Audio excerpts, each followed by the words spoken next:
Hola, ¿cómo están? Hoy es martes 16 de abril de 2019 y pues ayer yo creo que fue un día muy triste para el mundo, no solamente para los franceses.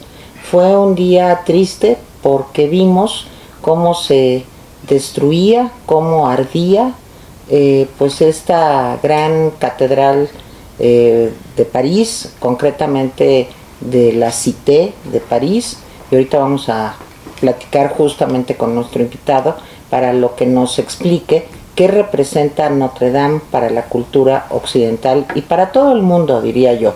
Y bueno, pues me da muchísimo gusto que esté con nosotros hoy Nicolás Alvarado, que bueno, pues además de ser un hombre que se ha dedicado toda su vida a los temas de la cultura, pues tú eres francófilo, ¿no, Nico? Tú tienes una formación y una admiración además especial por la cultura francesa, ¿no? Sin duda, absolutamente, que además es una cultura con la que México tiene grandes vasos comunicantes.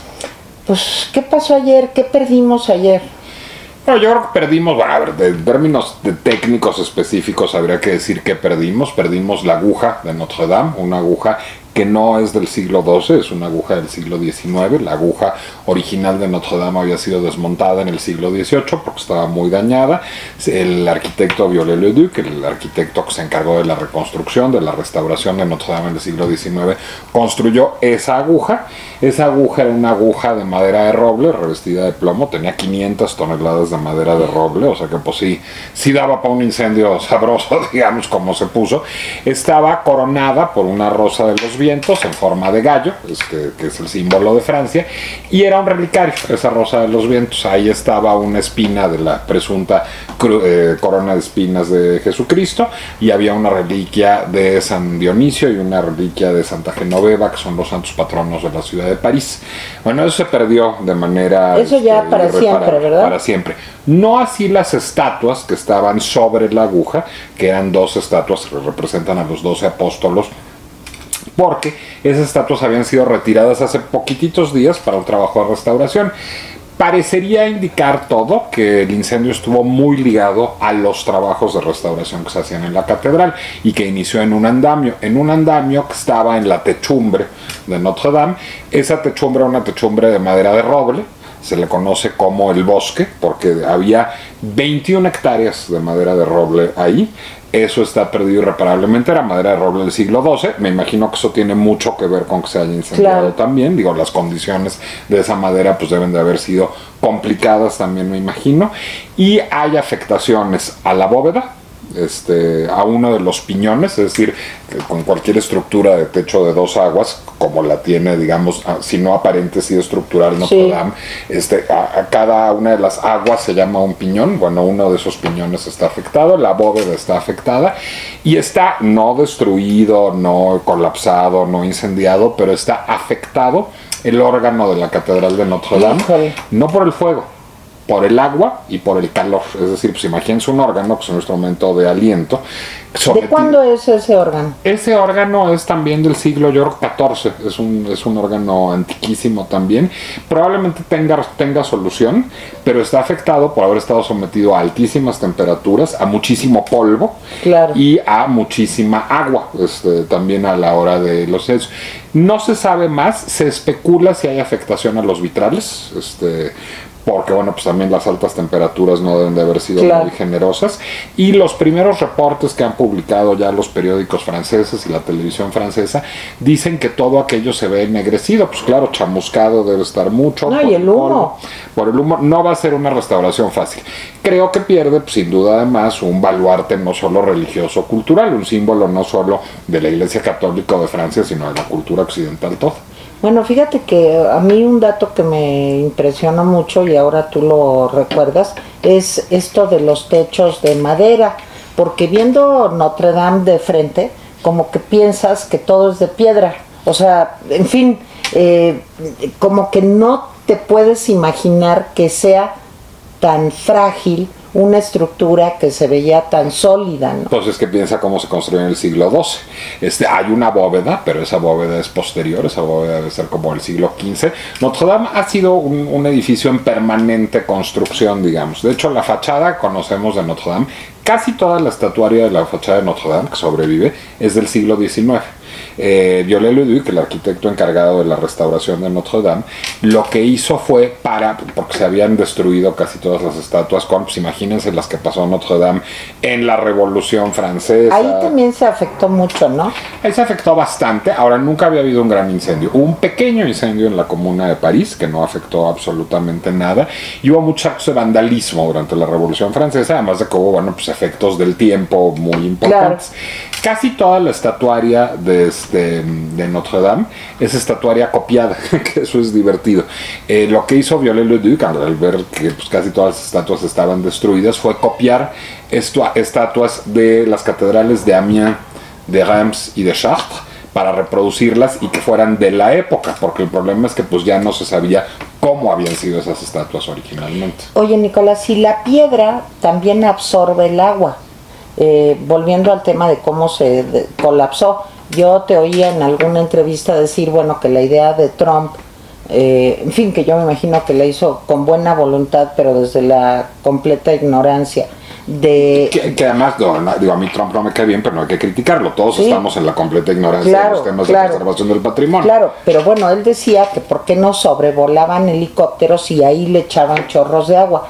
Y lo que yo te escuchaba y veía es que la piedra absorbe el agua y eso hubiera hecho que colapsara sobre sí misma, ¿no? Es posible. A ver, pasa una cosa curiosa. Ayer veía yo a un experto en patrimonio, el arquitecto que está ocupado de la restauración de Notre Dame, en una entrevista en France 24, en la televisora, en el canal informativo de la televisión pública francesa, y lo que decía es que, el cemento es muy sólido, pero la piedra es porosa. Entonces, es caliza. La piedra es caliza, es piedra caliza, aquello con lo que está hecho Notre Dame. Entonces, lo que sucede es que al entrar el agua por la piedra, el cemento no la deja escapar. Es decir, el cemento es suficientemente sólido para atraparla. Entonces, lo que hace el agua es empieza a erosionar la piedra. Yo me imagino que ese caldo de cultivo con las altas temperaturas no debe ser muy bueno. Ahora, Nicolás, históricamente, ¿qué ha pasado a lo largo de 850 años en Notre Dame? Pues todo. A ver, pero danos algunos highlights, momentos importantes de Notre Dame. Bueno, yo creo que Notre Dame, su primer gran momento tiene que ver con su inauguración y luego tiene que ver con la consagración de San Luis, el rey santo, de Luis IX. Yo creo que otro gran momento es la rehabilitación de Juana de Arco, después de haber sido condenada por hereje. Ahí es en donde Juana de Arco se vuelve santa y es rehabilitada ante los ojos de la Iglesia Católica. Creo que tiene un papel muy importante durante la masacre de San Bartolomeo y durante todo el alzamiento de los hugonotes y la abjuración de Enrique IV, que era un rey protestante, de su propia religión protestante, para conservar... ahí se consolida el catolicismo, digamos. Bueno, de hecho se consolida con el matrimonio de Enrique IV con Margarita de Valois, con la reina Margot, que tiene lugar ahí en Notre Dame. Por cierto, también se casa María Estuardo con Felipe II, si no me equivoco, ahí en Notre Dame. Es otra de las bodas importantes. Ahí también, de manera muy importante, se da la gran reconciliación de Francia con la Iglesia Católica después del periodo del terror, cuando Napoleón se autocorona, digamos, emperador ahí. Sí, porque se la quita al Papa y se la ponen, ¿no? Así es. No necesitaba nadie. Pero ahí bautiza al rey de Roma, a su hijo, a Napoleón II, que nunca llegaría a reinar. También es un momento importante de la historia de Notre Dame. Ahí también se celebra un gran Te Deum a la liberación de París en 1945. Ahí se hacen los funerales de estado de varios presidentes franceses. Oye, te escuchaba yo hablando de la Segunda Guerra Mundial, de Gaulle, su catolicismo. Era un hombre muy religioso, ¿no? Muy de derecha. Pues recordemos que el emblema de Gaulle era la Cruz de Lorena. Sí, y que también Notre Dame también juega un papel importante, digamos, durante la ocupación nazi, ¿no? Bueno, de alguna manera, pues es un símbolo de poder político también Notre Dame, no solo de poder religioso. Es decir, se hacía uso de ella durante la ocupación nazi, por parte del gobierno de Vichy. Se retoma, digamos, por parte del gaullismo a la liberación de París. Es decir, siempre hay un símbolo político y de hecho incluso en la arquitectura misma de Notre Dame hay un símbolo político. Es una iglesia católica, pero es una iglesia católica gótica, que acusa, digamos, la influencia de los bárbaros, que le dice a Roma, sí, ok, somos católicos, pero somos de otros católicos. Oye, Nicolás, no puedo dejar de preguntarte, y sabes que a mí me gustan mucho esos temas, por las gárgolas. O sea, ¿cómo llegan son desde el principio? No. ¿Se piensa que tiene que haber ahí gárgolas? No, las gárgolas llegan en el siglo XIV o XV. A ver, es que las gárgolas, digo, sí son muy bonitas y muy terribles, pero las gárgolas tienen una función práctica. Las gárgolas son desagües, eso es lo que son. Había un desagüe más rudimentario en la construcción original de Notre Dame entre el siglo XII y el siglo XIV, pero era insuficiente. Y más o menos por esa época se inventan estos desagües suplementarios que se ponen sobre la fachada de los edificios, pero afean los edificios. Las gárgolas son una manera de embellecer y de dotar, digamos, de patetismo y de un sentido dramático aquello que tiene una función puramente utilitaria. Pues las gárgolas, de lo que se trata es de que por los picos las aves arrojen agua. Esto después sería muy, digamos, novelizado y embellecido. Yo diría no tanto con la novela de Víctor Hugo, sino con las versiones cinematográficas de la novela de Víctor Hugo, una de 1923, si no me equivoco, con Lon Chaney, y las dos más famosas, que son la de William Dieterle de 1939 con Charles Lofton y Maureen O'Hara, y la bastante más mala de principios de los años 60 con Anthony Quinn y Gina Lollobrigida. Bueno, y luego la de Walt Disney, por supuesto. Claro, y Quasimodo estaría ahorita, pues, realmente devastado, ¿no? Pues ni también que lo hubieran tratado. Nicolás, ¿cuánto tiempo se va a llevar la reconstrucción? ¿Y quiénes tienen que hacerla? ¿Arquitectos, restauradores, historiadores? Yo creo que se necesita un gran equipo, ¿no? Todos. Primero tiene que haber un debate sobre cómo se va a restaurar. Ponía yo el ejemplo de la Catedral de San José en Varsovia. Después de la Segunda Guerra Mundial, donde fue destruida el 90%, no fue restaurada como se veía en 1939, sino como se veía en el siglo XII. Creo que los dos caminos son válidos, tratar de restaurarla a como era en el siglo XIV o a como era en el siglo XIX o a como era en el siglo XX, pero esa es una decisión que se tiene que tomar, digamos, de manera colegiada la Iglesia Católica, el gobierno francés, el gobierno parisino, la UNESCO, en fin, no es una decisión fácil. Después de eso será un proceso complicado porque, y cualquier experto en patrimonio lo sabe, pues hay un proceso complejo de restauración, se tiene que hacer con el mismo material. Esa piedra caliza no es una piedra fácil de encontrar, es solo de la zona de París, habrá que encontrar los materiales adecuados y luego hay técnicas constructivas que tienen que ser validadas y tiene que hacerse eso pues de tal suerte a que no sea un pegote, sino a que se haga bien. Como ejemplos, digamos, de rangos, la Catedral de Varsovia tardó 11 años en reconstruirse, la Catedral de Viena tardó 7 años en reconstruirse y todavía tiene obras en curso a la fecha, pequeñas, digamos simplemente de mantenimiento. La Catedral de Colonia tardó unos 10 años en reconstruirse. El Palacio de Kumamoto, el castillo de Kumamoto, destruido en los recientes sismos de Japón, no estará completamente reconstruido sino 25 años después de los sismos, aunque este año ya abrirá al público, pero no estará completamente reconstruido. Y la Catedral de Múnich, que fue una de las más afectadas en la Segunda Guerra Mundial, tardó 49 años para su reconstrucción. Sí, no se trata de hacerlo rápido, se trata de hacerlo bien. Me llamó mucho la atención pues el donativo de Henri Pinot, el esposo de Salma Hayek, de dar ya de entrada 100 millones de euros. Es una cantidad... Tampoco fue tan grande. El de Bernard Arnault, bueno, yo no los tengo para ir al súper muchas veces. Pero el de Bernard Arnault, su principal competidor, el presidente De del Louis grupo Vuitton. LVMH, Louis Vuitton Moet Hennessy, fue de 200 millones de euros, o sea, el doble, que sí se ve que pues están, digamos, en ver quién la tiene más grande, es la cartera, por supuesto, de lo que estamos hablando. Oye, pero ya van 300 millones de No euros. van 100 más total, la empresa de hidrocarburos francesa. Eso no lo sabía. Total ya donó 100 millones de euros también. El presidente Macron ya anunció una colecta nacional.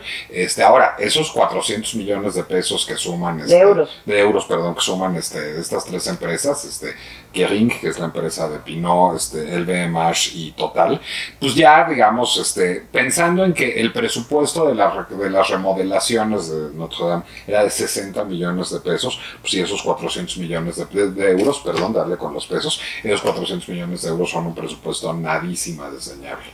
Nicolás, para terminar, una pregunta. ¿Cuándo fuiste por primera vez a Notre Dame? Uy, pues yo creo que en 1978, hace muchísimos años. Muy chiquito. Muy chiquito, así es. ¿Y qué impresión te dio la primera vez que entraste ahí? No es una iglesia deslumbrante, yo creo que es una iglesia mucho más apabullante que deslumbrante. Es una iglesia... Como todo el gótico, Como ¿no? todo el gótico, es una iglesia gótica, oscura, no demasiado ornamentada, aun si allá había sufrido muchas modificaciones, particularmente en los reinos de Luis XIII y Luis XIV, pero es una iglesia más bien que lo que busca pues, es inspirar temor de Dios. Sí, a mí Notre Dame, he tenido la suerte de estar varias veces ahí, lo que me da es miedo. Sí, O sea, a eso tiene. Y yo creo que el gótico un poco lo que produce en uno es qué pequeño soy ante la grandeza de Dios, ¿no? De lo Digamos. divino, sí. Sí, y a ti también te Sin produjo duda, eso. y vale mucho la pena para quienes no hayan ido, no que esté filmada en la ocasión, pero ver la película de William Dieterle, El jorobado de Nuestra Señora de París, con Charles Lofton y Maureen O'Hara, porque logra En transmitir... YouTube está. Yo creo que sí. Logra transmitir justo. Quiero decirte que hoy el libro más vendido de Amazon, el número 1 de ventas, es Nuestra Señora de París de Claro. Víctor Hugo. Pues es sí. decir, no va a ser nada difícil. Yo creo que va a estar en iTunes y en Netflix Claro. mañana todas las versiones del jorobado. Muy bien, pues Nicolás Alvarado, gracias de veras. Al contrario. Te aprecio muchísimo que hayas venido, porque generalmente ustedes lo pueden ver aquí los viernes, pero muchas gracias por venir. Creo que es un hecho triste y trascendente para la cultura occidental. De veras, muchas gracias. No, pues Notre Dame bien vale un videocast. Así es, sí, una misa. Exacto. Bueno, pues gracias, aquí seguimos.